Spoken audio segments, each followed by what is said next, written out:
Welcome to Ring of Fire. I'm Mike Papantonio. Coming up on today's show, we'll tell you how the government's actions with the Bundy Ranch standoff have given extremists a green light to take on federal agents with AK-47s. And we'll tell you why the Obama administration has done absolutely nothing to prevent another BP oil spill disaster. And corporations, well, they're trying to use Facebook to limit your ability to sue them. We'll give you the details on that story. We have all that and more coming up, but right now, just remember, you've stepped into the Ring of Fire. You can't change Washington from the inside. You can only change it from the outside. Grand jury secrecy rules. For political gain. The press can find out. That has nothing to do with politics, but go ahead. It wouldn't bother me. Oops.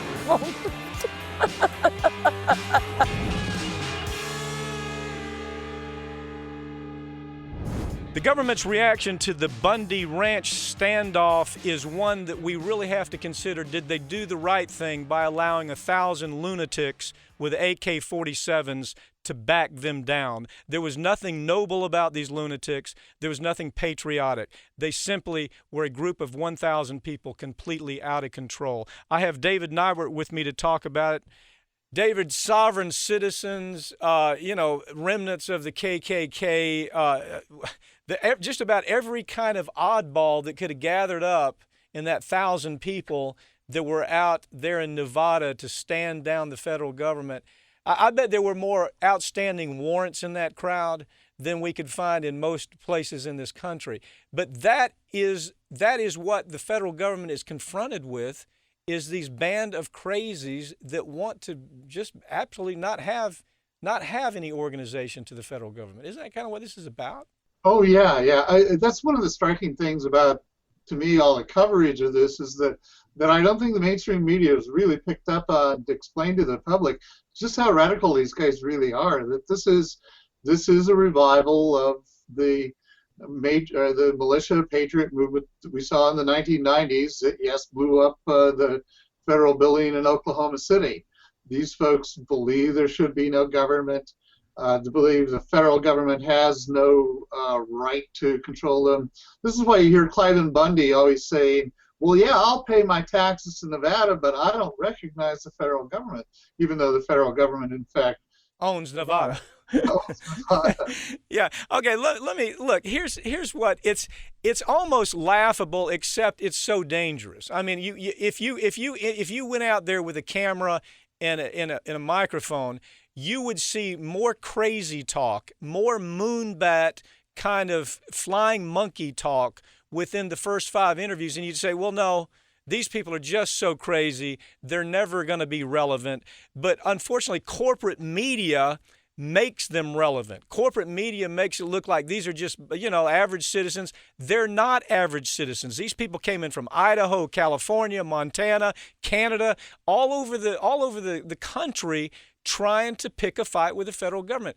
How do you think the federal government handled it?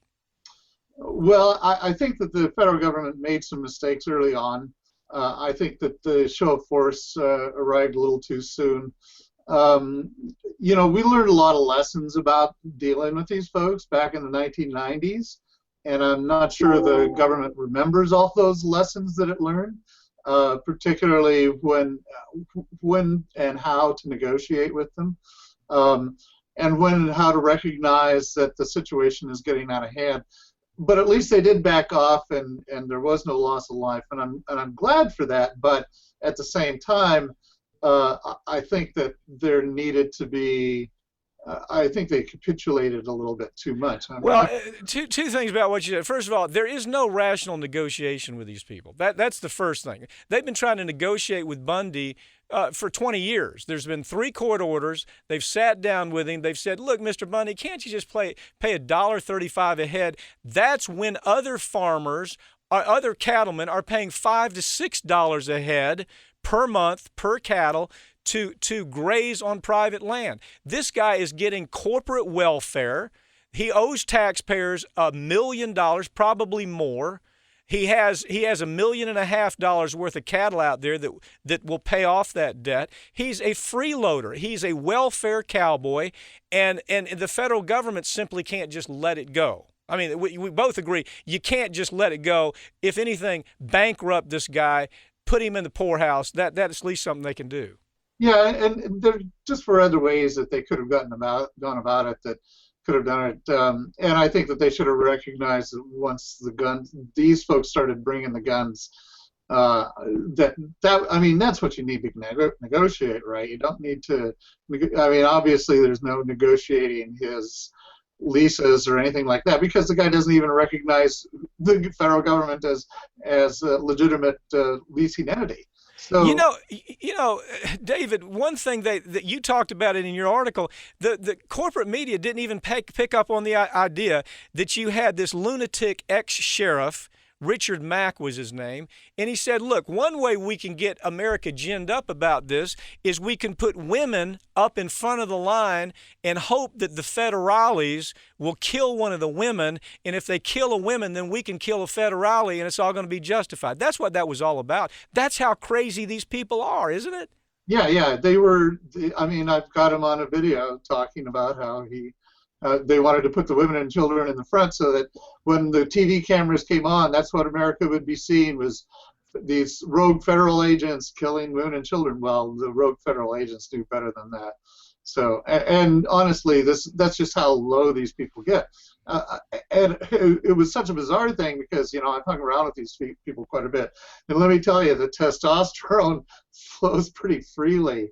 At gatherings, and that was about the unmanliest thing I think they could have possibly said. Well, yeah. If you took a look at all you had to do is take a look at this film footage we're showing, and you can see how crazy these people are. Women, men, just lunatics going after the federal government, going after these agents that are out there doing their job, but they were there to kill a federal agent. There was no question in my mind. They're waiting for the opportunity to kill a federal agent who has children at home, has a spouse at home.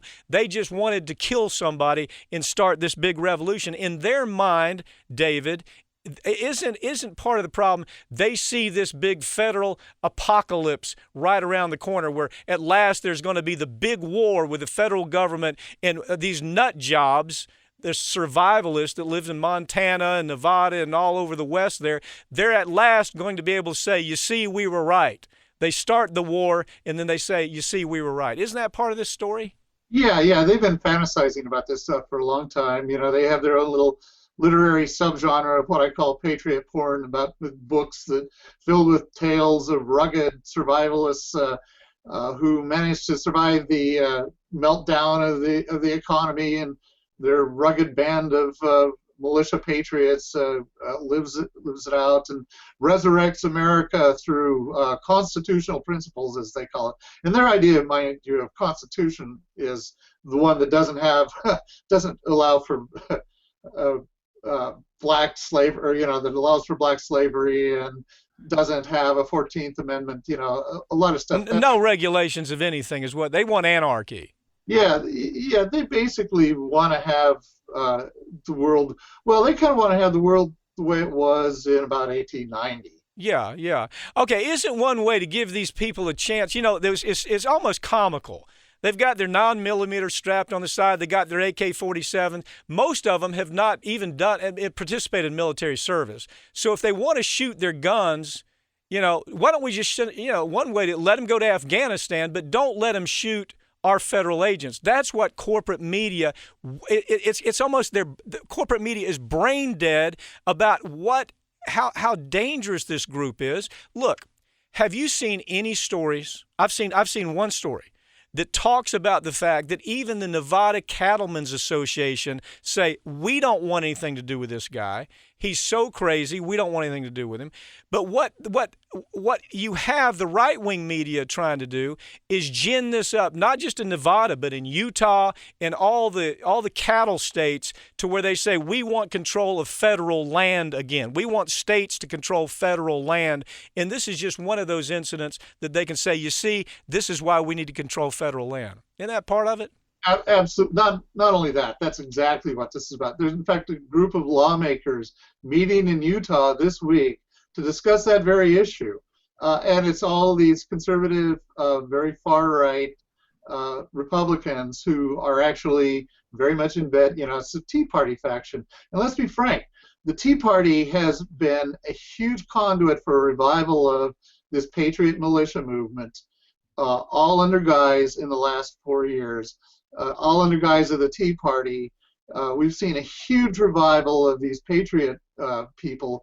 I mean, look at the main faction. One of the main factions that was out there in Nevada was this outfit called Oath Keepers. And yeah, they should be, exactly. They should be in padded cells. Tell us who they are. Well, they sell themselves as this outfit that's all about getting law enforcement to uphold their constitutional oaths. But what they're really about is spreading this kind of paranoia about the government rounding up people and putting them into concentration camps. I mean, when they say you're supposed to uphold your federal or your constitutional oath, what they're really saying is you're not going to help round people up into concentration camps. And they spread all these conspiracy theories. They're a huge fear-mongering organization.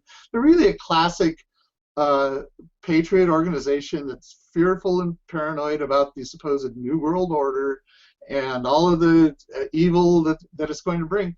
And they're tied in very closely, I might add, with Alex Jones and all those conspiracies. Okay, part of this is that you have part of it's being driven by the same people who have been around this delusional, crazy talk for a long time. One of them was Chuck Baldwin that you talk about. Chuck Baldwin originated right in Pensacola, Florida, where I'm broadcasting from, as a matter of fact.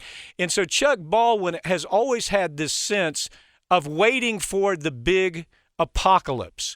And so the point is, there may only be 1,000 of them out there, but what we see happen in a setting like this, if you see any fascist movement, for example, take a look at fascism wherever it takes place in the world. It always starts out with a handful of really crazy moonbat types. I mean, this is a group of people who believe that Area 51, is still out there, UFOs flying around. They believe that the government was behind 9/11. They believe the government has FEMA concentration camps out there for them. These people are the craziest of the crazy. But the media won't talk about that side of the story. They won't talk about Chuck Baldwin. We knew he's a nut job down here, and now he's moved on. Well, and that kind of, I think, demonstrates, Mike, to the extent to which these people on the extreme right are actually a terrific lever for these mainstream conservatives to get their issues out there and for them to seem rational when talking about it. Because that, like I say, we've got these conservative legislators meeting in Utah right this week to talk about taking back Western lands, and they're doing it under the spearhead of this situation in Nevada with Clive and Bundy. And you wonder whether it was coordinated. You look at it and you wonder whether it was coordinated. Well, especially the extent to which you actually had Koch brother funded media who were actually supporting this narrative about Clive and Bundy being a victim, a good American. Yeah. And these were also people, and we also saw, and what those of us who've lived in the West, I grew up in southern Idaho. I was an environmental reporter in the West for many years. In fact, that's how I wound up in the business of covering right-wing extremists. And let me tell you, what has been going on for years and years and years and years out in the West is that all this public land that's being protected by the federal government, protected from exploitation, these corporate powers want their hands on that land, want to exploit those resources. Minerals, timber. Yeah. They want to have a wide open West so that they can go and rape and ruin it and destroy that landscape as quickly as they can so they can rip everything out. And they're all doing it under the guise of the patriotism of these people. That's where the Sagebrush Rebellion originated. David Neiwert, thank you for joining me, okay? I really do appreciate it. It's a big story we're going to continue covering, okay? Thanks a lot, Mike. David Neiwert's latest book is And Hell Followed With Her.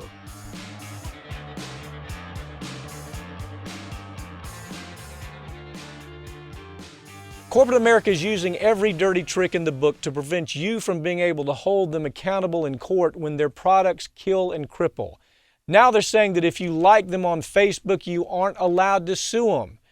Joining me to talk about this is Linda Lipson, the CEO of the American Association for Justice.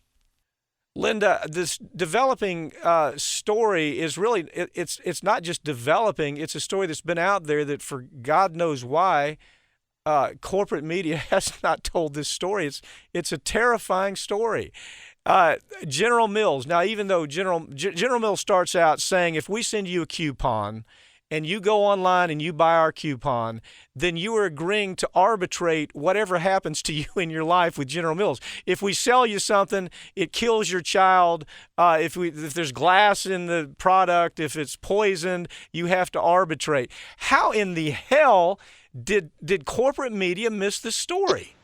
Well, we saw the clause and alerted them, and they ran the story in the New York Times. But it's not just General Mills. This is a pervasive problem. You have companies like eBay, Amazon, Starbucks, Kindred nursing homes. This is a pervasive program that I believe the Chamber of Commerce has been encouraging to basically get out of being accountable for the harms that your products sometimes cause. Okay, lay it out. How does it work? Just give us, how do people get duped into this? And they sign away their rights. If a company like Starbucks, for example, let's say some freak is in Starbucks, poisons your coffee, you drink it, you die, under this scam that Starbucks has running. It's not just Starbucks, as you say, but it's Starbucks. The very fact they're participating is disgusting. It's totally disgusting to me. But if you die, then you have to arbitrate with Starbucks. You don't even get a jury trial until you get past their gatekeeper. Well, in the case of Starbucks, it applies to their coupons and their cards that you can get for, get coffee for 5 coffees for a certain amount of money. But what it means is that if something happens with that product, if that product was defective in any way, that instead of going to a court and proving your case in court, you have to go to a dispute mill that they're running, which is that they own. I mean, they own the dispute. Their people work for them. Exactly, and it's just completely unfair. And what I think happened this weekend was there was such a hue and cry. I mean, remember, General Mills is a company that produces tricks and all kinds of Nature Valley Cheerios, yeah. Cheerios. It's a company that we have all Betty Crocker. We have all grown up with this company. Oh, and God. There's such a hue and cry against this practice that they wisely took it back and basically apologized to their customers, which is just a great thing. And we're hopeful that other companies will follow suit and do the same thing. Well, I'll tell you one thing. Let me make a promise. No more Starbucks in this office until that happens. I mean, look, let me put it in perspective. Had Tylenol had something like this, you buy a coupon, you get a coupon from Tylenol, you take the Tylenol that's poison, you die. All of a sudden, you have to go to arbitration. You have to talk to their people, the people they hire, their lawyers, their judges, before you can even sue them. It could happen in anything. How many defective products do we have out there? I mean, GM. I mean, killing people by the dozens. So you sign off on some coupon that you get to buy the car, and all of a sudden you can't sue GM. This has got to be stopped by the Beltway, but the Beltway are such buffoons. They're not going to stop this. It has to be self-help. It's got to be stopped by Congress. Customers can rail against this, and I think that's great. And the GM did the right thing. General Mills did the right thing. But if you wanted to have broad-based change, you're going to need Congress to pass something called the Arbitration Fairness Act. They're not going to do that, Linda. This is the most brain-dead Congress we've had since I can remember. They're not going to do that, are they? I think that if the media educates the public on the perils of forced arbitration, then there will be support for legislation through Congress. I think that it's very difficult to get anything done in this Congress, but as we saw from what happened this weekend with General Mills, there's other ways to skin a cat. And the customers fought back. And so this is really a success story where the customers found out that that General Mills had extinguished their remedies, and they fought back. And I think that can happen in a lot of different areas. Okay, but you have General Mills, the food industry. What, they spent $200 million lobbying just in 2009? God, you know that number is geometrically increased. Now you have judges that are saying, you know what, General Mills, I'm going to approve a class action where you've committed what I think is fraud. You're lying to the public about your product. You're telling the public that you got a healthy product when you've got GMO. You're trying to say it's a natural product when you've got genetically engineered parts to your product. It's a lie. Don't lie to the public, and if you do, you're going to be sued in a class action. So isn't this the best way to do it, just to take the right away from people to sue them for a class action? Well, if you're talking about the status of this issue in the courts, the Supreme Court has ruled 4 times basically against the consumer. So the forum, we wish that these courts were throwing out these clauses as being unconstitutional, which we think that they should be illegal. But because they're not doing so in 5-4 decisions, right and left, we need to go to Congress, and we need to alert the public so that the public can do what they did by telling General Mills not to take back this clause and take back this unfair fine print clause. And that's what they did. Linda, if there's anybody in Washington in the Beltway that has the potential to be able to engineer and convince the Beltway, that convince Congress that this is a corporate giveaway and it's wrong for consumers, it is you. But at the same time, I have to tell you something. When you have this industry pumping in $200 million as early as 2009, God knows what the number is now, I think it's an uphill battle. So you have to tell consumers, don't buy from these companies. Don't buy anything from Starbucks. Don't buy anything from PayPal. Don't buy Netflix. Don't buy Charles Schwab. Don't buy eBay. You have to say self-help. We're going to post the names of these these companies that are doing this on our website. And hopefully you're doing the same thing, and you're letting the American public know that you have these people wanting something for nothing. You have these corporations that think they're above the law that can simply do this to the American people. Because I don't have much faith in Congress, to tell you the truth. The public has no idea that this is going on. And so the first step is to educate the public. And, we're starting that. And we think that the newspapers were caught unaware. And so we think that suddenly this is going to be an issue that they're going to start caring about and educating the public. Never underestimate the power of moms. Moms. Did you say moms or mobs? Moms, not moms. Moms. They want to make sure that they're, I have very allergic daughter. I want to make sure that the food that we buy is what the label says it is. And if it's not, I want to be able to bring my dispute up to the company, but not have their arbiters decide the fate of that particular claim. So, the moms really became very active in these kinds of issues. And I don't know. I'm very optimistic that. Well, the good news, Linda, I come back to this because I know how effective it is. The good news is Amazon.com has competitors. American Express has competitors. Charles Schwab, you don't even need to go to Charles Schwab. eBay has competitors. Nursing homes, Netflix has competitors. Starbucks has competitors. So why don't you just say, hell no, I'm not going to deal with these thugs, and I'm going to figure out something else to do. That's where you start. That's what General Mills reacted to here.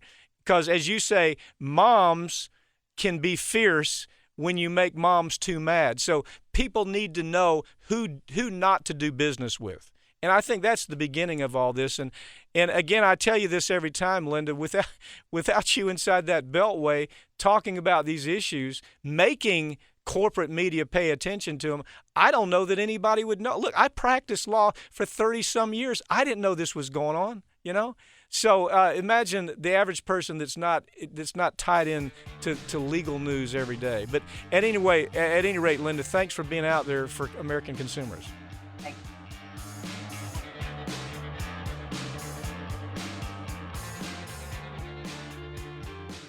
It's been 4 years since BP leaked almost 300 million gallons of crude oil into the Gulf of Mexico. BP's recovered just fine. They made $35 billion in profit last year. But the people who haven't recovered are the people whose lives have been crushed by this criminal conduct of BP. Joining me now to talk about this is investigative journalist Greg Palast.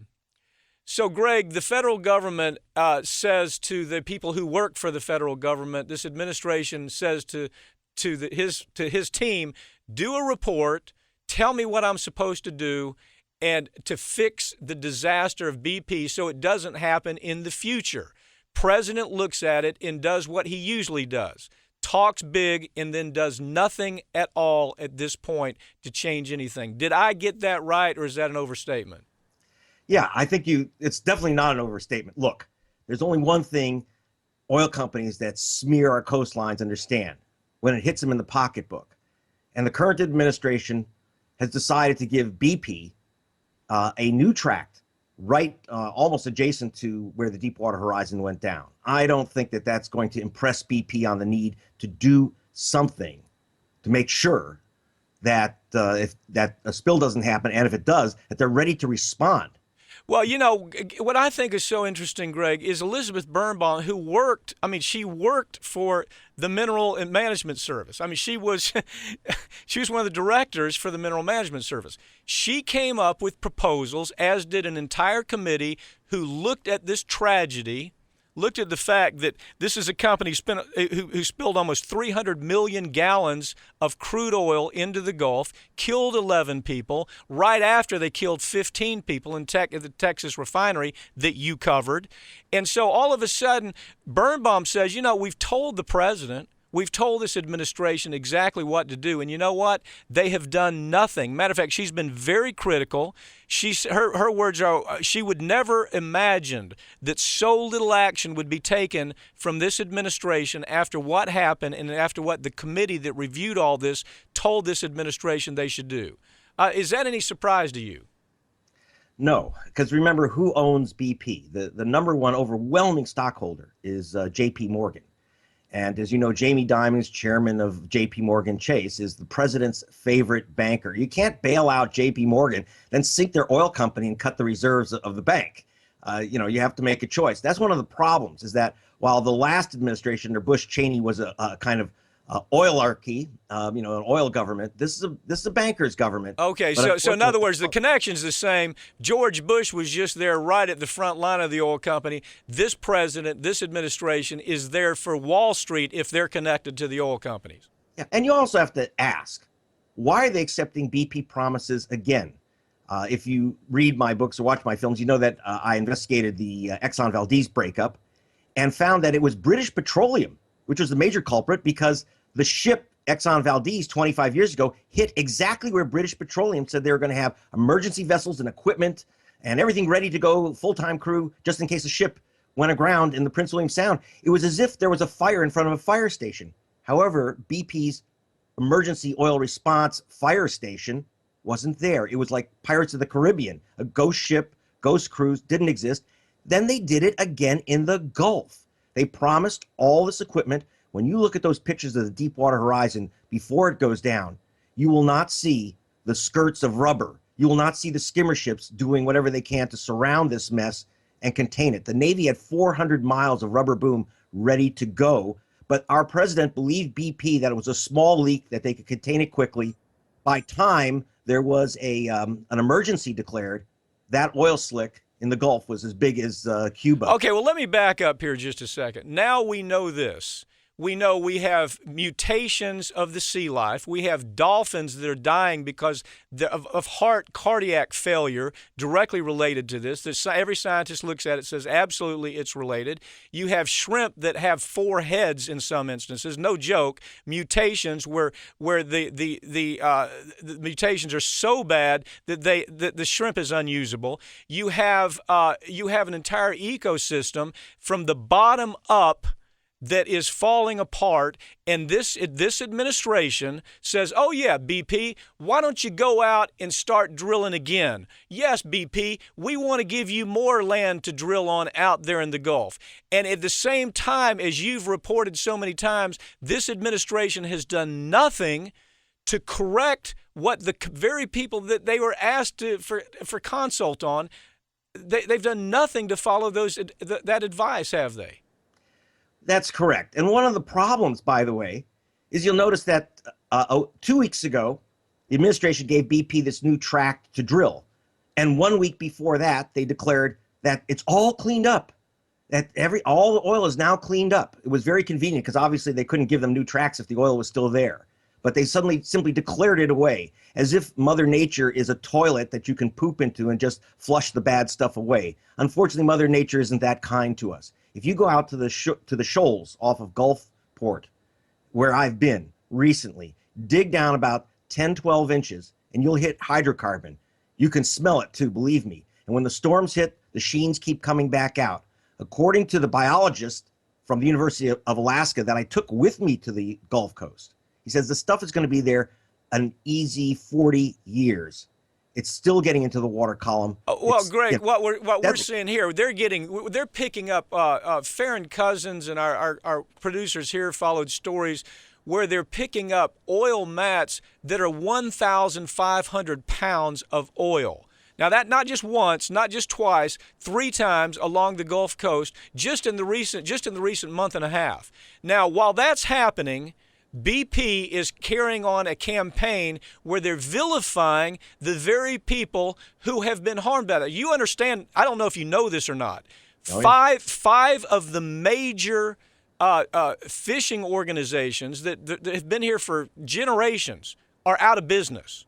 Down to one major fishing organization here along the Gulf Coast that one of the biggest seafood distributors in this country uses. He says we can't even count on getting seafood anymore, and if we get it and we ship it to some parts of the country, they won't buy the stuff because they're so worried about the toxic nature of the seafood.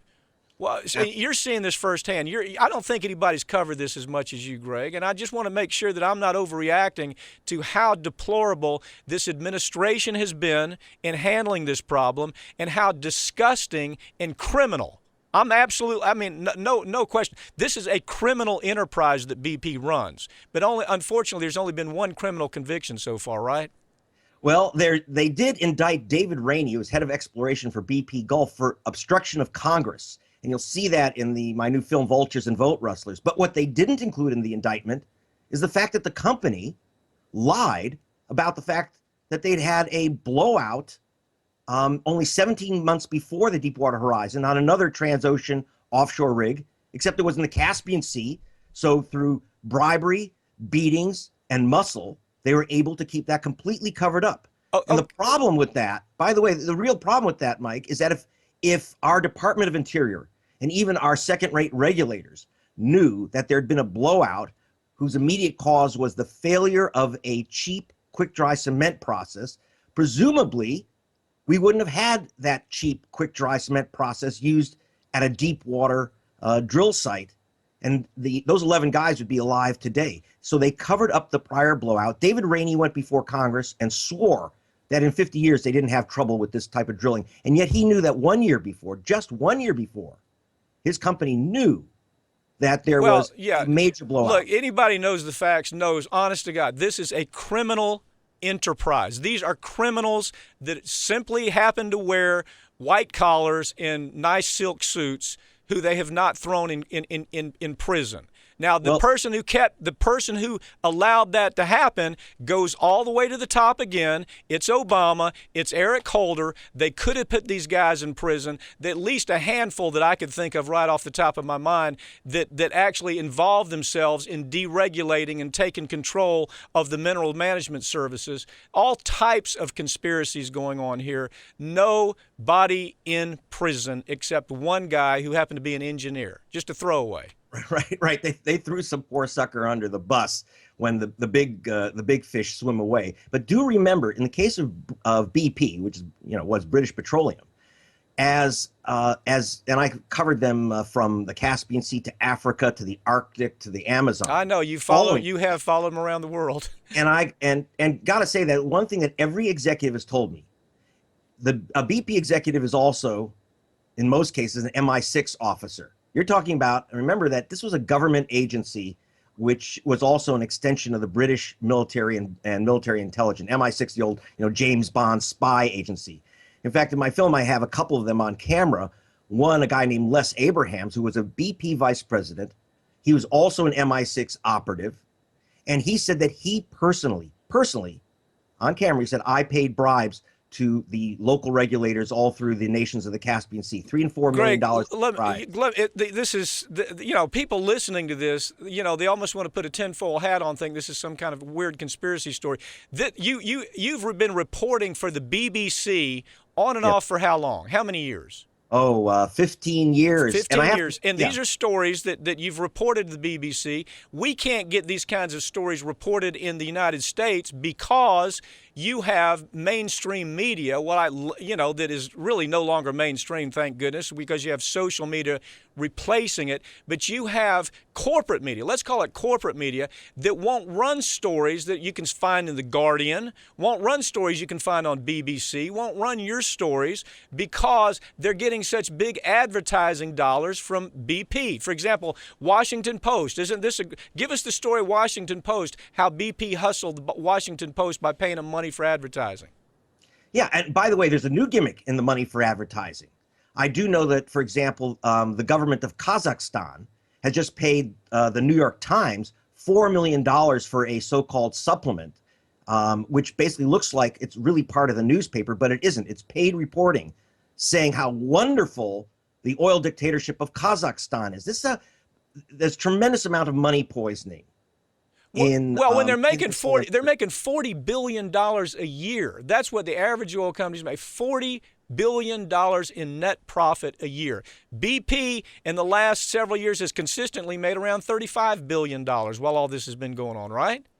Yeah, in fact, keep in mind that the agreements with the government require that basically all the profits have to come out of their Gulf operation. So that's one of the reasons they don't lose their Gulf operation. I mean, one of the things that we have to worry about, for example, my reports, and the latest film I put out is my reports that were in prime time, British television, front page of the Guardian newspapers. ABC has the right to run all my reports for no cost. They wouldn't. PBS would not run my stories, for example, on BP and on Chevron. And then I find out that the NewsHour, which ran a whole portrait about how wonderful Chevron is, its main official corporate sponsor is Chevron. So you end up with even what's supposed to be our real watchdog networks, like what I now call the petroleum broadcast system, have their eyes closed. And this is one of the problems. I mean, again, this is primetime TV that I put on my film, that primetime everywhere in the world but my own country. And that's why I thank you, Mike, for kind of helping me get through the electronic Berlin Wall here. Well, it is an electronic Berlin Wall because corporate media, as I've always said so many times, in the early 1980s, media was owned by a diverse group of about 50 companies. Now it's down to 4. Greg Palast, you're a great investigative reporter. Thank you for what you do out there. These stories would never be told. Continue telling this story. Thanks for joining me. Greg Palast's latest book is Billionaires and Ballot Bandits.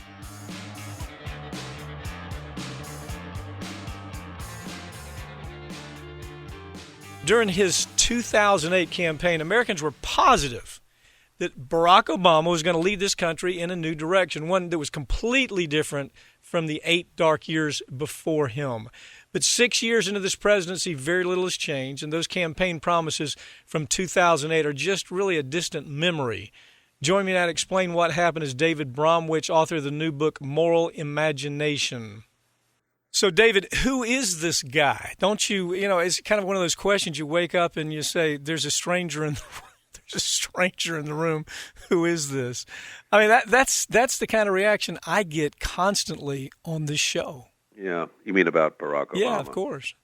Yeah. I think he is a strange person. And he is a strange person by the usual ways of judging, one's fellow human beings socially. in any context.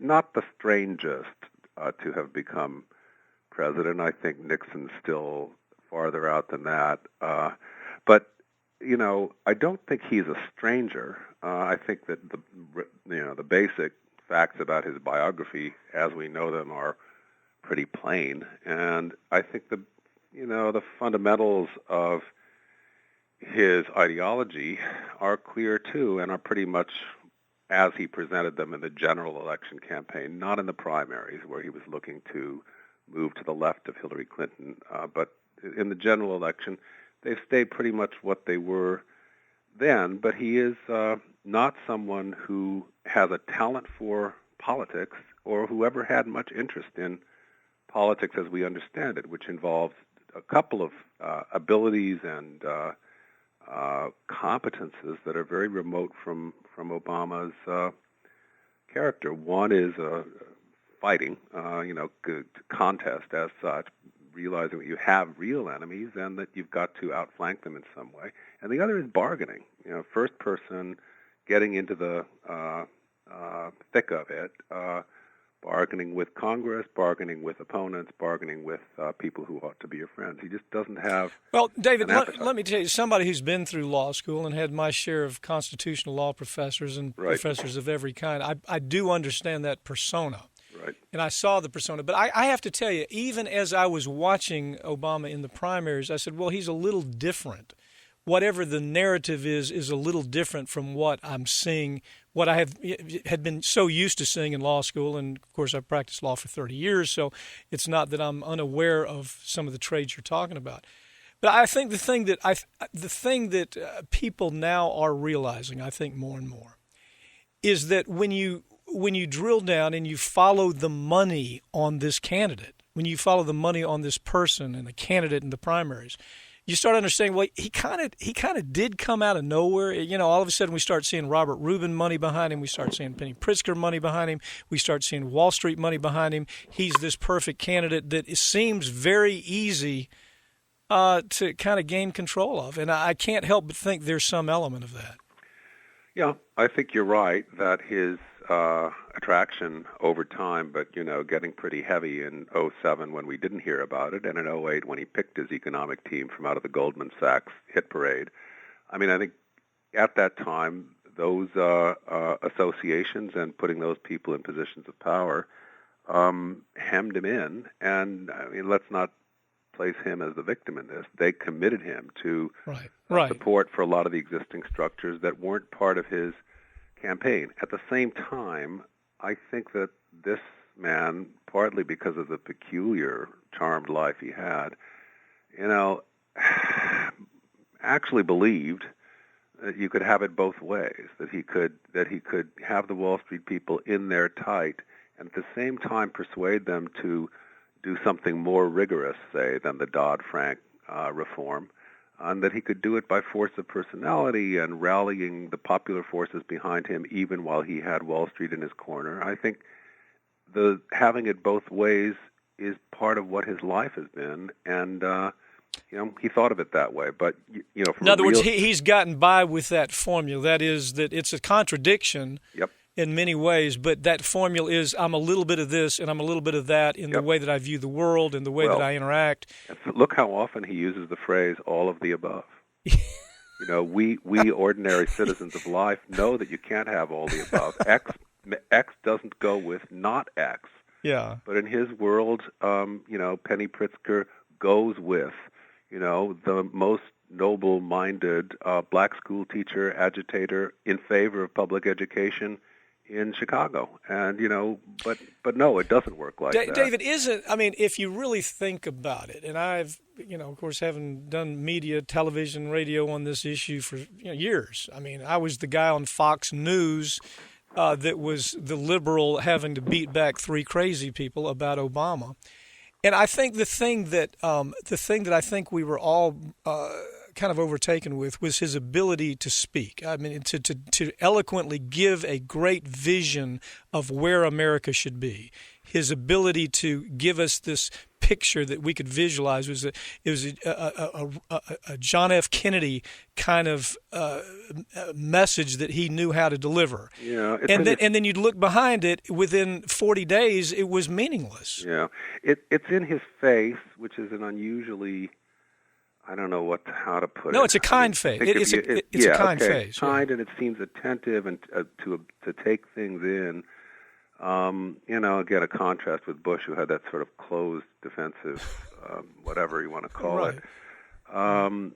There's that, and then there's the attempt and reach of the words. I mean, myself, I've heard the word eloquent and soaring words used a lot about Obama. I don't think it's hindsight. I seldom found his words to be as such, if you read them cold on the page, to be so remarkable, with one exception of the speech he gave in response to the attack on his association with Jeremiah Wright, the speech he gave during the campaign on race. That was out of the ordinary. That was an unusually closely argued and remarkable speech. But I think it's a voice and it's a style of presentation that's very assuring and reassuring. But I think when you look at it, and especially starting around early 2010, I mean, the amount of platitude, the amount of sheer optimistic banality in his speaking is right up there with Reagan and Clinton. Well, somebody recognized that, David. Somebody recognized that. His handlers recognized it. That's where they attach change and hope and right. we can. Yeah. That is, I thought it was very, your take on, by the way, your work on this is superb. Okay, you're talking to a guy that's followed him from day one as being a huge advocate, from defending him on virtually every network I can think of, to now saying, how could I have been so wrong? But there are a lot of people out there just like me, if they're honest with themselves. You see, I think you have this issue of progressives. They're looking for that hero. They're looking for that man who will pull the sword out of the stone and lead them through this next generation. Yep. And they're so hungry for that hero. I'm not Democrat. I'm independent, by the way. But as I watched him, I was thinking, okay, well, this may be that person who can pull the sword out of the stone for these progressives. Yeah. And I think the disappointment doesn't allow progressives to say, let's be honest about what we've got here. Yeah. Well, I mean, a piece of the article that I didn't write because it was long enough already would have said, if you want in the two-party system to have a real opposition here, the Democrats, and I am very, very distantly associated with Democrats now. I would almost describe myself as an independent now, except that the Republicans always seem to put up somebody so brutal and disgusting that I've only voted for one Republican in my life, and that was Lowell Weicker when he ran in Connecticut. But, I do think that the Democrats, as the other party, as I sometimes call them, the party of Republicans are the party of privilege. The Democrats are the party of slightly less privilege. And, if they want to be an opposition of any kind, they have to get over Obama. They have to get over the idea that this man whose idea of opposition is to say, wait for the Republicans, they'll get over the fever. Well, they didn't get over the fever in the debt ceiling crisis in 2011. They didn't get over the fever after the election, the midterm election in 2010, where he had already assured us that would happen. He is always moving towards the belief that he can co-opt people, that people can come together in the center. But where the center includes, continuation of holding permanent detainees in a war on terror in violation of the 4th, 5th, and 6th Amendment and so on, you have to say, no, you want a real opposition here, and you want somebody who will stand up for principle. David, as I read what you've written, again, it's superb. We want to, I guess the easy out is to say, well, he was molded, that this isn't really him, that this is the Wall Street Democrats, the holdover from the Clinton years, the Rubin crowd. No, but he chose them. That's my point. That's where you land with this. In other words, he had the right to say, I could have taken this other road. I could have taken this progressive road. I could have taken the kind of the Elizabeth Warren, Bernie Sanders, White House, Sheldon Whitehouse kind of road. But this is where I ended up. Because this is what I wanted. That's inescapable when you really try to analyze these facts, isn't it? I think so, and the signs were there not only in the choice of personnel for his economic team, but in taking Hillary Clinton for Secretary of State. I don't think Hillary Clinton, I should add, has been at odds with what Obama wanted to do in foreign policy. I think she was, she's farther toward an optimistic view of the war on terror and American force projection in the Middle East. That was plain in things she said about Iran during the primaries. I think she really believes those, the U.S. power.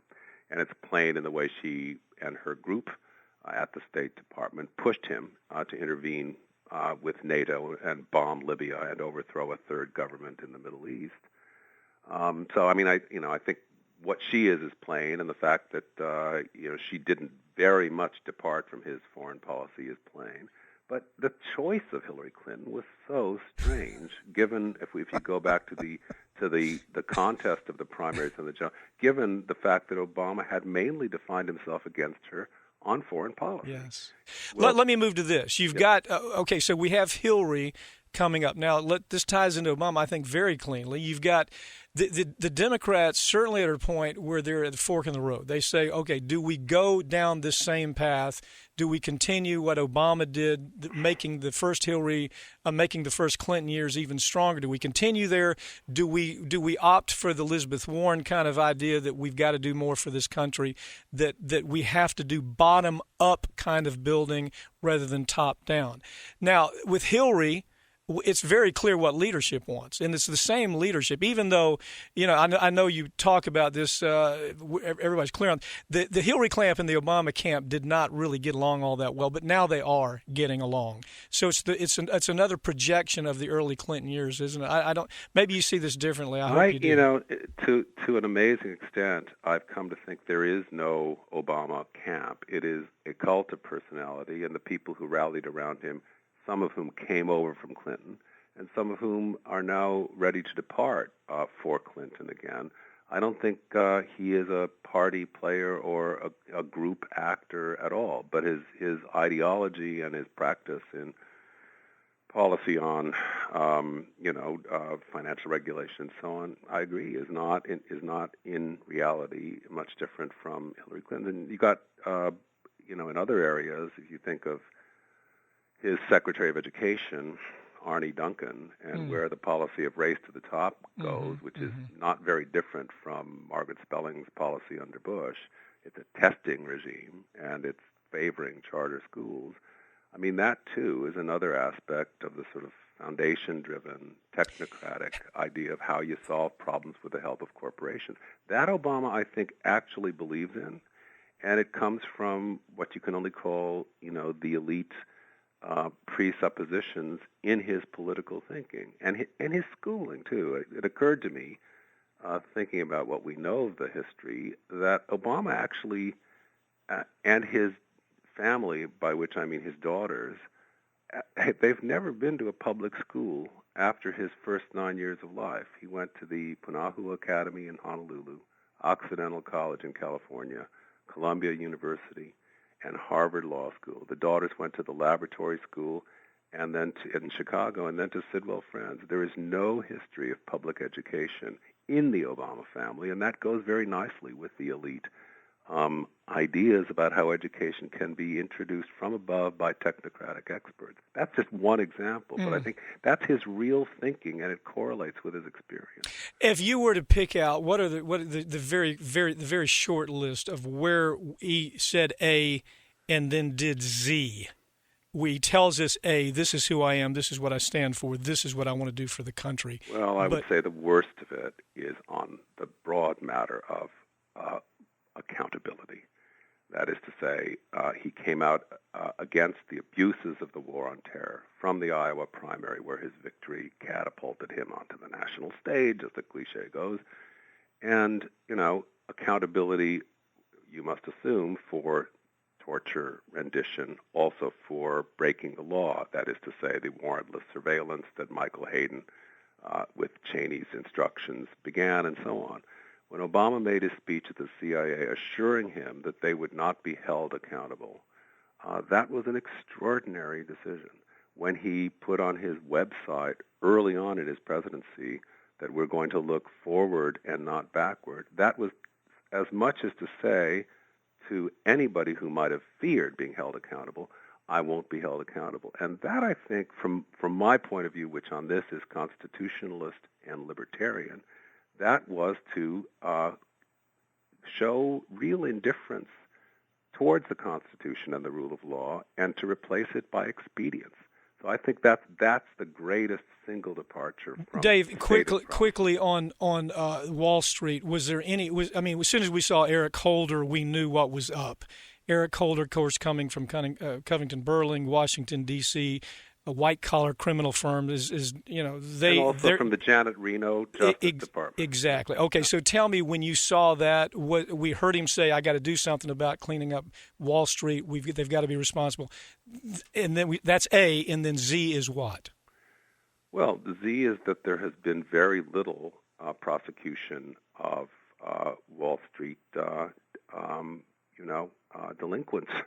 There has been some by the Security Exchange Commission, but that's not the same as the Justice Department. And in that, you have to feel Holder was following a very clear directive from Obama. Yes, we can't afford to alienate. Well, that was my next question. In other words, Holder didn't just do this. You meet with the president, you say, "Look, do we prosecute these white-collar criminals the same way we prosecute a young man who's selling 2 ounces of marijuana?" And of course not. No, we let them go. I don't think Holder operates independently of the president's will. No, he certainly does not. David, I got to tell you, I interview a lot of people. This is the best handling of this presidency that I've seen so far. So, well, thanks a lot. Well, thank you for joining me. Okay. Okay. Bye-bye.